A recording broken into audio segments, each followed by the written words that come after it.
So part of the approach is we want this to be as easy as possible for developers to use. And so we take all of these frameworks and we run them on world-class infrastructure that a lot of you are familiar with on EC2, and we make it available in different ways. We make it available in a fully managed service, which we call SageMaker, which I'll talk a little bit more about in a second. But we also make it available in an AMI, or an ARMY, where we take and optimize all of these frameworks and just make it a single click to deploy them up on EC2.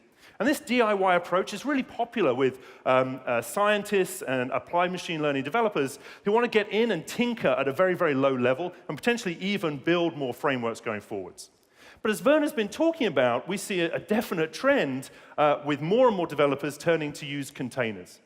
And so we want to apply the same approach where we're packaging, optimizing, configuring, installing all of these frameworks and make them available not just in an army, but as a container. And so today, I'm very proud to announce AWS Deep Learning Containers.